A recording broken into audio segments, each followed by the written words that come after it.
Manipur Digital Media Association aduga Manipur Commission for Protection of Child Rights pun kusam naraganda koi nomagi oiba koi khana na ba hai tare khogi khogi digital media gi matang sida khana na ba gi thorom je DIP da pangthok ki basida koi DIP gi director and uttam na phongdok ki basi practices ki nomagi oiba consultation program pangthok re kanglon subna social media sina mathok tai ji social media gi issue sidi achoba ji issue oire mayama tawrijini handak nipi macha masu kaino tawdana khoigi viral oire hadna tawnaba mayama tawri posina social media se dum kana amadagi haji malim gi nusu achoba masi kaino mo oiri awa ba kamain thingnagadagi se masi gi chana kanglon mayama tawgada se apu of course kano dadi khoi Australia da chahi tara truk sudi bangang sing khoi social media pai bia ba ban tawba magi lebak tuna sema mayama legre khoi Manipur ji tongnai se social media sida loina migi punsi si mang baya ba mayam ni khana da ba magi ethics sama yaw da ba adum phamung da hippaga na da anywhere any place ta gi dum taw ya ba any internet pu phangani taw ya ba na masina achaw ba kai ba su pire masigi sina phom si yam phaja ba magi kana ba mayam do sina di internet same thing internet su mangai internet ta gi phang ba kana ba mayam am lairi madu kana guma mana mu madu gi ona tena ba da sina ba lana sina ba mind si to ana chat phom su lai ni duna ethics ki matang da ni haji print media oiro the electronic media oiro mayam sigi print electronic media na yamna matam sangna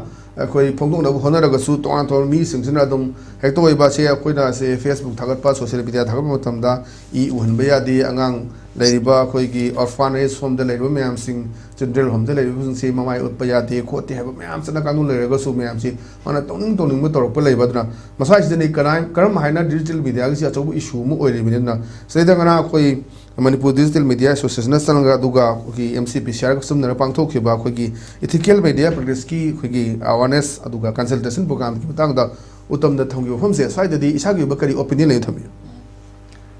aw se de akoi gi ne ko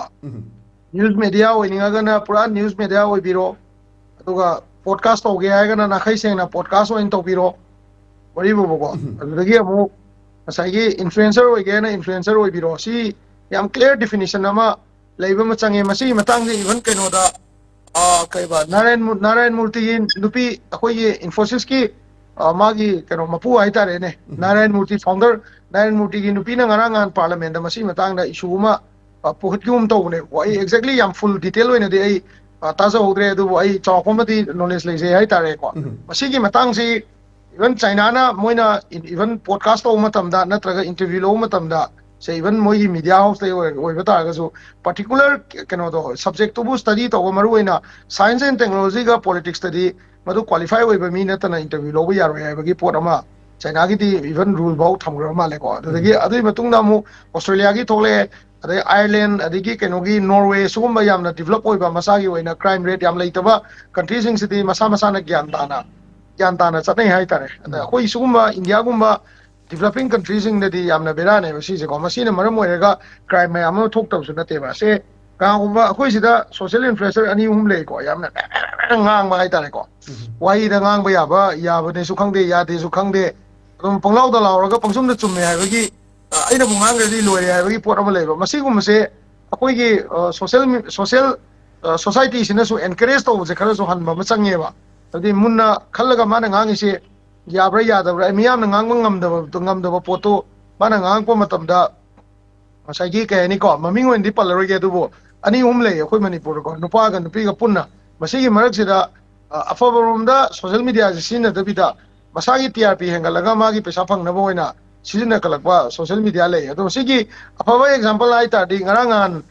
farmer lairan mamito magi loina bi le gi da do akoi ju madugi awa do saruk ya jari edu bo magi loina bi lai gida do Bhutan dagi farmer influencer amana moi influencer amana bawda magi nuai ta do saruk ya rai du ne ba afabarom da sinna bata ga di ngasai gi afabarom da yamna tawba ya bza ne ba tawba do mase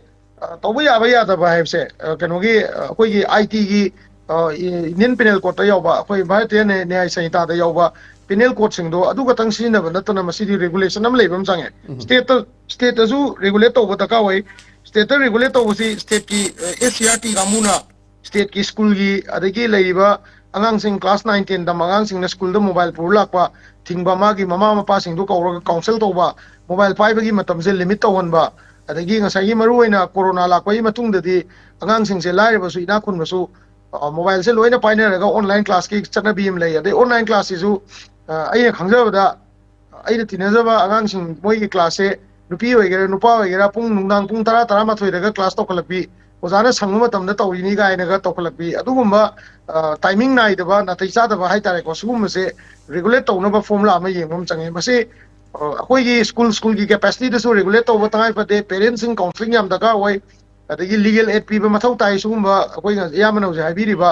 ꯑꯩꯈꯣꯏꯒꯤ viral ꯚꯤꯗꯤꯑꯣꯁꯤꯡꯒꯤ ꯃꯇꯥꯡꯁꯤ ꯑꯣꯏꯇꯥꯔꯗꯤ legal ꯑꯦꯗ ꯑꯃꯨꯛ ꯄꯤꯕ ꯗꯔꯀꯥꯔ ꯑꯣꯏ then ꯑꯩꯈꯣꯏꯒꯤ privacy ꯍꯥꯏꯁꯦ ꯀꯩꯅꯣ ꯑꯗꯨꯒꯨꯝꯕ ꯃꯌꯥꯝ ꯑꯃ ꯇꯉꯥꯏ ꯐꯗꯅ ꯇꯧꯗ ꯌꯥꯗꯕ ꯃꯌꯥꯝ ꯂꯩꯔꯦ ꯍꯥꯏꯇꯥꯔꯦ ꯃꯁꯤ ꯄꯨꯝꯅꯃꯛꯁꯦ ꯒꯚꯔꯟꯃꯦꯟꯠꯒꯤ ꯄꯣꯂꯤꯁꯤ ꯑꯦꯟड ꯄ꯭ꯂꯥꯅꯤꯡ ꯑꯗꯨꯒ ꯃꯇꯝꯗꯨꯒꯤ ꯂꯩꯔꯤꯕ ꯗꯥꯏꯔꯦꯛꯇꯔꯁꯤꯡ ꯃꯇꯝꯗꯨꯒꯤ ꯂꯩꯔꯤꯕ IAS ꯑꯣꯐꯤꯁꯔ ꯑꯦꯗꯃꯤꯅꯤꯁꯇ꯭ꯔꯦꯇꯔꯁꯤꯡꯅ ꯂꯩꯕꯥꯛꯁꯤꯕꯨ ꯀꯔꯝꯕ ꯃꯥꯏꯌꯣꯟꯗ ꯄꯨꯒꯦ ꯍꯥꯏꯕꯗꯣ ꯑꯗꯨ ꯄꯨꯅꯤꯡꯉꯤ ꯍꯥꯏꯕ ꯄꯣꯠꯇꯨꯅꯦꯕ ꯂꯩꯗꯣꯏꯁꯦ ꯑꯗꯣ IAS ꯑꯣꯐꯤꯁꯔ ꯈꯔꯁꯨ ꯂꯩꯀꯣ ꯔꯦꯠ ꯇꯦꯄꯤꯖꯝꯅ ꯑꯗꯨꯝ ꯈꯥꯡꯉ ꯂꯩꯔꯕ ꯁꯤꯗꯤ ꯔꯨꯜꯗ ꯌꯥꯎꯗꯦꯅ ꯍꯥꯏꯔꯒ ꯑꯗꯨꯝ ꯇꯣꯛꯈꯤꯗꯧꯕ ꯀꯥꯡꯕꯨ ꯑꯃꯁꯨ ꯂꯩ ꯑꯗꯣ ꯂꯩꯕꯥꯛꯀꯤ ꯐꯅꯕ ꯇꯧꯕꯗ ꯔꯨꯜꯁꯦ ꯑꯩꯈꯣꯏꯅ ꯀꯗꯥꯏꯋꯥꯏꯗ ꯃꯗꯨꯗ ꯂꯩꯔꯤꯕ ꯐꯟ ꯃꯗꯨꯗ ꯂꯩꯔꯤꯕ ꯄꯣꯂꯤꯁꯤ ꯄ꯭ꯔꯣꯒ꯭ꯔꯥꯝꯁꯤꯡꯗꯨꯕꯨ ꯀꯔꯝꯕ ꯃꯑꯣꯡꯗ ꯁꯦꯝꯃꯒ ꯀꯃꯥꯏꯅ ꯄꯨꯊꯔꯀꯥꯟꯗ ꯐꯒꯅꯤ ꯍꯥꯏꯕꯗꯣ ꯃꯤꯌꯥꯝꯒꯤꯗꯃꯛ ꯇꯧꯐꯝ ꯊꯣꯛꯄꯅꯦꯅ ꯑꯩ ꯁꯨꯃꯥꯏꯅ ꯊꯝꯖꯒꯦ ꯌꯥꯝꯅ ꯋꯥꯐꯝ ꯐꯝꯕꯤ ꯊꯦꯡꯛ ꯌꯨ ꯁꯣ ꯃꯆ ꯁꯥꯟꯇ